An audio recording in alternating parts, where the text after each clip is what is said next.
दिशा दें। जो चीज़ें हमारे बीच में अभी तक हम अधूरे हैं, मैं हमेशा कोशिश यही रहा है कि जिस तरह मैं मुंबई शहर में रह के अपने बच्चों का परवरिश कर रहा हूँ, अच्छे स्कूल दे रहा हूँ, अच्छे अस्पताल दे रहा हूँ, उसी तरह हमारे बिहार के बच्चों का भी भविष्य हमारे बच्चों की तरह तय हो और हमारे बच्चों को बाहर गाँव ना जाना पड़े। और उस विचारधारा में हमेशा भैया आगे रहे हैं और आप लोगों ने 17 महीने में इनका कारनामा देख ही लिया था। तो एक बार बदलने की ज़रूरत है और उस बदलाव में मैं थोड़ा सा एक मेरा भी हिस्सा हो और मैं उस सरकार को बदलने में और एक अलग दिशा में ले जाने में और एक बेहतर सरकार बनाने में एक मेरा योगदान हो, उसी के लिए मैं भी जुड़ा हूं भैया से। और आज से नहीं, आज तो मैं आप लोगों के सामने पब्लिकली हुआ, बट मैं हृदय से और दिल से हमेशा से मैं इस परिवार का हिस्सा रहा हूं और हिस्सा ही नहीं बल्कि एक परिवार का बेटा भी हूं। मैं एक छोटा बेटा की तरह हमेशा प्रयास कर रहा हूं और चाचा का आशीर्वाद हमेशा मुझे मिला है, राबड़ी माता का आशीर्वाद मिला है, दीदी का मिला है, भैया का मिला है, बल्कि इस समाज के और इस परिवार से जो मुझे प्यार मिला है, शायद वो मुझे बाकी जगह मिले या ना मिले, उससे मुझे कोई फर्क भी नहीं पड़ता। बट मैं हमेशा प्रयास करता हूँ कि एक बेहतर दिशा में जो चीज़ें चल रही है, आज आप सब लोग बदलाव चाहते हैं, मैं ही नहीं, मुझे लगता है कि पूरा बिहार बदलाव चाहता है और उस बदलाव में एक मेरा भी योगदान हो, इसीलिए इस बदलाव के साथ मैं भी जुड़ना नहीं। देखिए, एक मिनट, जैसा इन्होंने कहा कि कोई एमएलए मुख्यमंत्री और सरकार बनाने की बात नहीं है, बल्कि हम लोगों को बिहार बनाने का काम करना है और हम लोग नए सोच के हैं, नया बिहार बनाना है। पढ़ाई, दवाई, कमाई, सिंचाई, सुनवाई और कार्रवाई वाली सरकार, एक ऐसा बिहार बनाए जो पलायन मुक्त हो, बेरोजगारी जो है जड़ से समाप्त हो, महंगाई गरीबी खत्म हो, कारखाने लगे, निवेश आए, उद्योग आए, शिक्षा चिकित्सा व्यवस्था जो है बेहतर हो। और मुझे बड़ी खुशी है कि हम सब लोग नौजवान मिलकर के, आप ये भी जानते होंगे, हम भी, हमारी तो लड़ाई रही है कि भाई बेरोजगारी को जड़ से समाप्त किया जाए। 17 महीने 5 लाख नौकरी दिया गया, 3.5 लाख नौकरी प्रक्रियाधीन कराया गया, 4.5 लाख नियोजित शिक्षकों को राजकीय कर्मी का दर्जा दिया गया।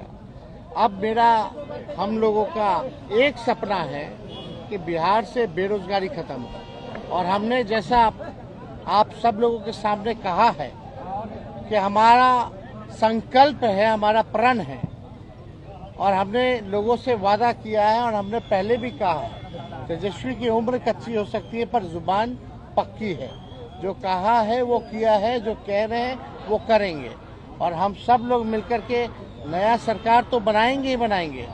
और 14 नवंबर के बाद से हम आपको बता दें कि 20 दिनों के अंदर एक कानून बनाया जाएगा और वो कानून ये होगा जो हमने पहले भी कहा था, जिस परिवार में सरकारी नौकरी नहीं है बिहार में, उस परिवार को एक सरकारी नौकरी हम लोग दिलाने का काम करेंगे। ये हम लोगों का संकल्प है और इसको सरकार बनते ही 20 महीने में जो है हम लोग जो है पूरा करने का काम करेंगे।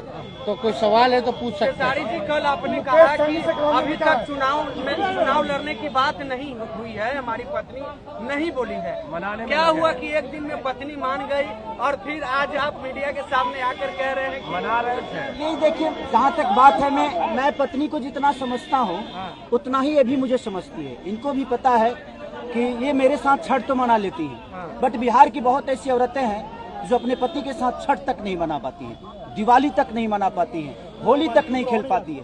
तो मैंने इनसे बोला कि बिहार बदलाव की तरफ जा रहा है, हम चाहते हैं कि हमारे यहाँ के माता बहन बेटी 24 घंटा अपने पति की सेवा करे और 24 घंटा अपने परिवार के साथ वो पति रहे, वो इंसान रहे। तो ये तभी संभव है जब हमारे यहाँ रोजगार होगा।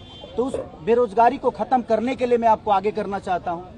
तब इन्होंने उस बात को समझा और उसके बाद हम लोग आए हैं और प्रयास है कि हर वो महिला, हर वो बेटी, हर वो बहन, हर वो भाई, हर वो बेटा अपने पिता के साथ रहे, हर वो बहन अपने पति के साथ रहे, हर वो भाभी अपने भाई के साथ रहे। तो मेरी ये प्रयास है कि आजीवन जिस तरह बाकी शहरों में लोग अपने पति पत्नी के साथ, अपने परिवार के साथ, अपने माँ बाप के साथ रह के और खुशियों के त्योहार में रहते हैं, उसी तरह हमारा बिहार भी, कोई जाए ना, गुजरात के लोग यहाँ आकर काम करे, कलकत्ता के लोग यहाँ आकर काम करे, दिल्ली के लोग यहाँ आकर रोजगार करे।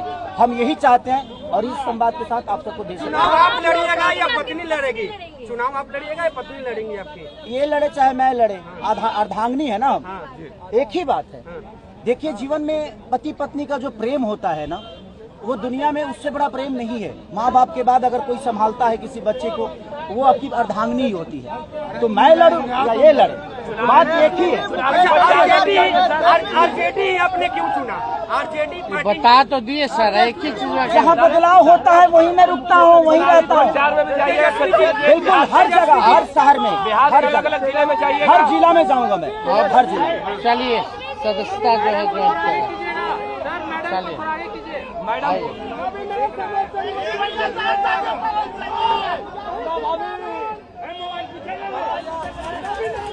चलिए।